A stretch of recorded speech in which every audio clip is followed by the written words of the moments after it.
Rutan designed the White Knight 2. Well, that's not true.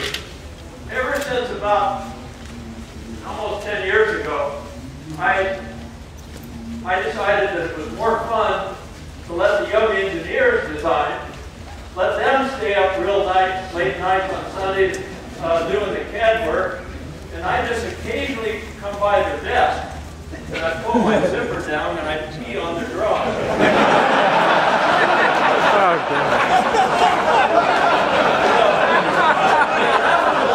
That was a lot more fun than me being up real late and making those CAD drawings. CAD is kind of fun, but if you do it 60, 70 hours a week, which a lot of people do that work at scale, it's real drudgery and it's really hard on an old guy, and I'm an old guy. So I have realized that the last airplane that I actually did the detailed design on was Spaceship One. Hell, I started designing Spaceship One in 2000, 11 years ago.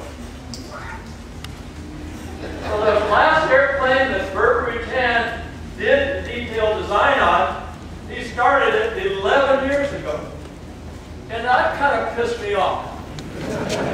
That I've spent, 20% of my time here not being a real airplane designer. So I thought, I got to do one more airplane while I'm here, right? Well, the guy kept bugging me. Dan Craig, are you here? I know he's going to be here today. I don't know if he got it in yet. Anybody know Dan Craig? Yeah. Okay, what's Dan's passion? Flying cars. Flying cars. Dan Craig has been trying to develop a flying car for more than 20 years. Yeah, he's got some pieces. When I go over there, I kind of pee on them. But it's really hard to design a flying car. The ones that you see, there's some here at Oshkosh. How many here have a flying car here at Oshkosh? Okay? These things generally don't turn out to be airplanes. I used to bug Mo Taylor about that too. He did probably the best one, and he did it, I don't know, about 80 years ago. But some of these things, most of them in fact, just barely fly. And I'm thinking, what's the point? If it just barely flies. If you can't take off from California and fly over the Rockies to Oshkosh, that's not an airplane.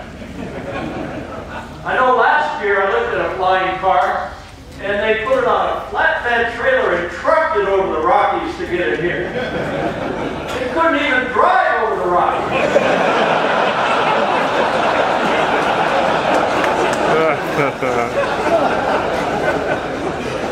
And I'm thinking, what's the point? Anyway, I got to credit Dan with giving me the inspiration, or giving me the kind of the incentive. Yeah, you helped us on the BiPod. Yeah. How many in the audience actually worked on the BiPod?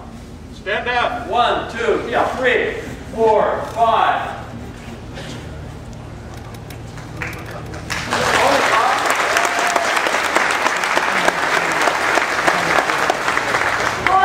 About a quarter of the team that built this airplane are right here today. That's cool. Did you guys know I was going to talk about it? Took a guess. You just guessed because it was in Aviation Week? Now we're going to get to tell the deep stories about it, right? And that's what I'm planning on doing over this next hour, talking about the neat anecdotes of a big challenge, and it is a big challenge because it's hard to design a car that's an airplane that is roadable. Airplanes are easy. We know how to do those. I had no doubt at all when the BiPod left the runway and got airborne exactly how it was going to fly. Right? Piece of cake. I had no idea, though, whether the BiPod in car mode, with the wings stored between it and less than 8 feet wide, and had a steering wheel, and I had absolutely no idea how it would handle at 80 miles an hour with a 40-knot gusting crosswind. In fact, it scared the crap out of me. And I didn't know anything about car suspension or steering. Brent Reagan actually taught me all of that. Brent, stand up.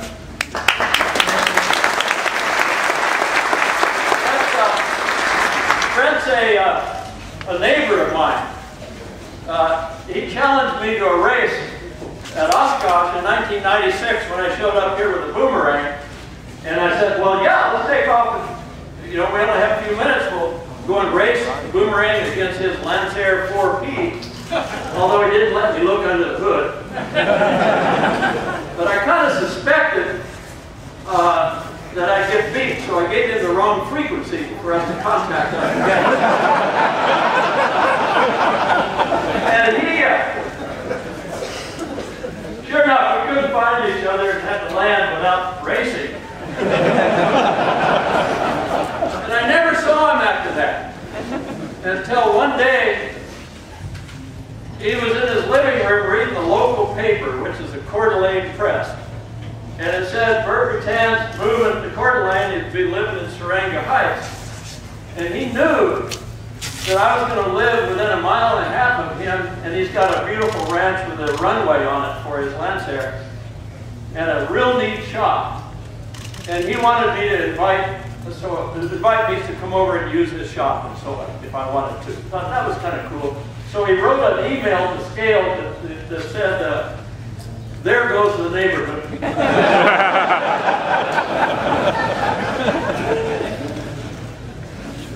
And in the email, he told me about all the cool stuff he did. You know, the Shelton avionics, all bunch of kind of stuff on his resume. And he made the mistake of putting in there that he had built an electric car.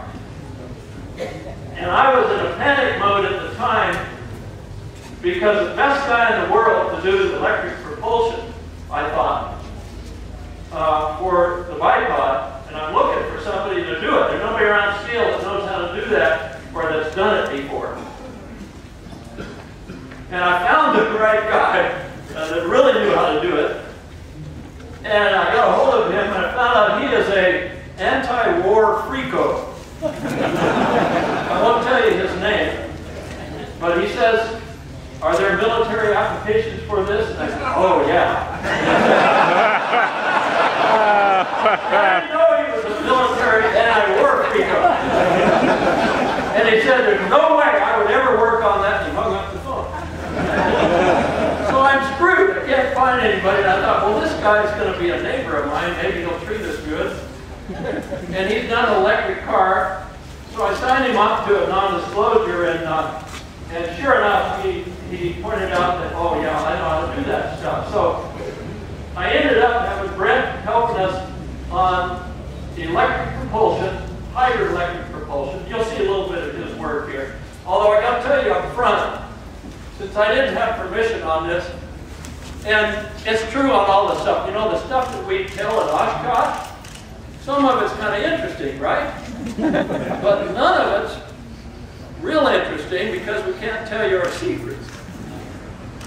Now, Scale has some technology related to hybrid electric propulsion, and if I told you, why, you'd know it all, and Scale has paid a lot of money to get this far, so I can't say anything about it.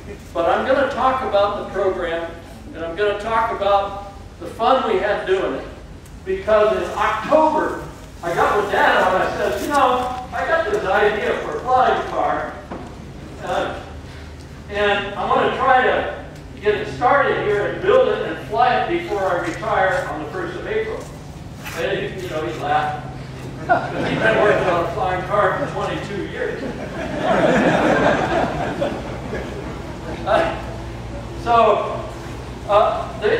The reason that BiPod happened, though, is Scale was in a time period where we had a lot of people on indirect. You know what that is? They work for you. They're not charged into a program because you got too many people relative to the number of projects that you have, and you don't want to lay them off because they may not come back for the next program. So you got all these guys out there, very talented guys, and they're doing things like painting toolboxes.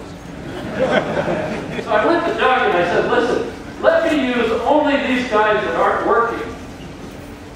And they'll learn to kind of do stuff the old days like we did it at Craft. They'll have fun. We'll even do hot wiring. And it'll be kind of cool. And I wanted to work in the shop the last couple months anyway, because a manager should never make a decision for a company unless he's going to stick around and follow through. Right? So I'd already told Doug, I said, don't invite me to management meetings. I don't want to make any decisions. You guys are on your own, and I'm after the 1st of April. So I want to work in the shop. I want to clock in. And I want to, for the first time in my life, get overtime pay.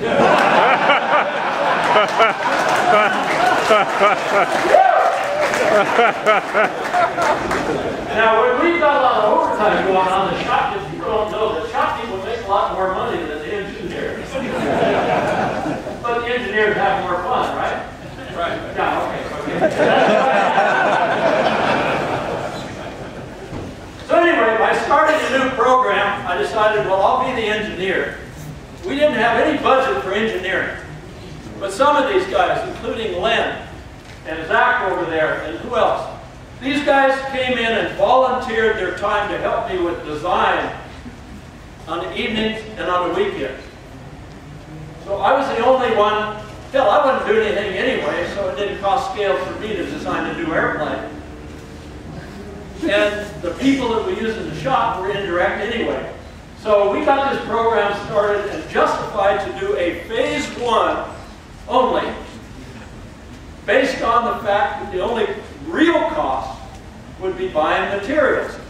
And I wish I could have told Aircraft Spruce we were doing another home build, because we'd got all the materials for free. But I couldn't tell them because the program was secret, right? One thing I did appreciate, though, is Spruce really delivers nowadays. I used to have to drive to Spruce to get parts when we were doing raft stuff. Now, 2 o'clock in the afternoon, you can sit in